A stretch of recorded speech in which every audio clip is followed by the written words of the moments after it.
Cornell and Harvard say that the optimum amount of meat in a healthy human diet is precisely 0. Water, as you know, is the new oil. Nations will soon be going to war for it. Underground aquifers that took millions of years to fill are now running dry. It takes 50,000 liters of precious drinking water to make 1 kilo of beef.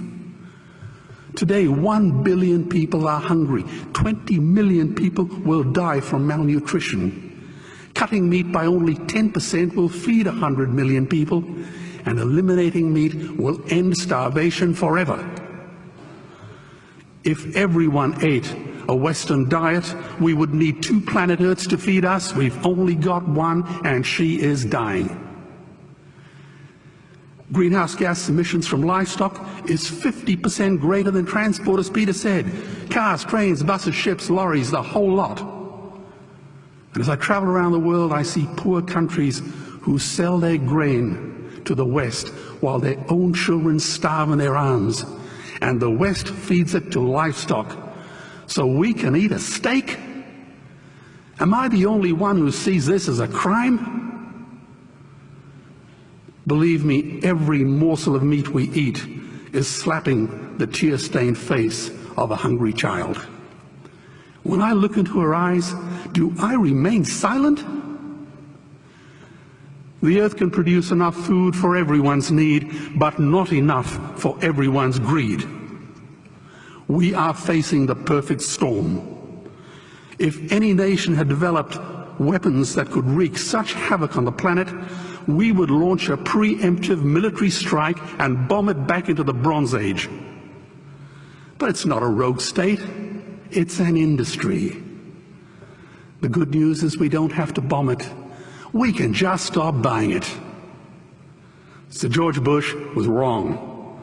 The axis of evil does not run through Iraq, Iran, or North Korea. It runs through our dining tables. Weapons of mass destruction are our knives and forks. Our proposition is the Swiss Army knife of the future. It solves our environmental, water, human health problems and ends cruelty forever. The Stone Age didn't end because we ran out of stones. This cruel, disgusting industry will end because we run out of excuses. Meat is like the 1 and 2 cent coins. It costs more to make than it's worth. And I come from the bush. Farmers are the ones with the most to gain. Farming won't end, it would boom. Only the product line will change. Farmers would make so much money they won't even bother counting it, and I'd be the first to applaud them. Governments would love us. New industries would emerge and flourish. Health insurance premiums would plummet.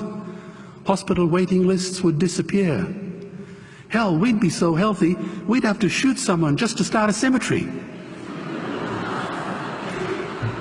So tonight I have 2 challenges for the opposition. 2 challenges. Meat causes a wide range of cancers and heart disease. Would they name one disease caused by a vegetarian diet? And 2, I'm funding the Earthlings trilogy. If the opposition is so sure of their ground, I challenge them to send a copy of the Earthlings DVD to all their colleagues and all their customers. Go on, I dare you.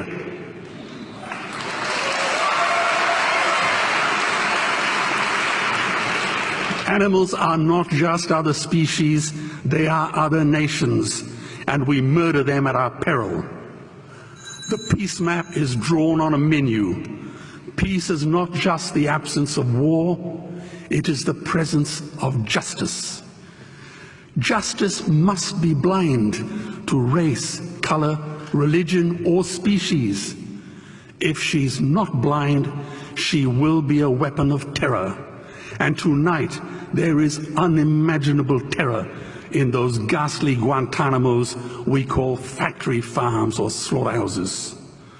Believe me, if slaughterhouses had glass walls, we wouldn't be having this debate tonight. You see, I believe another world is possible.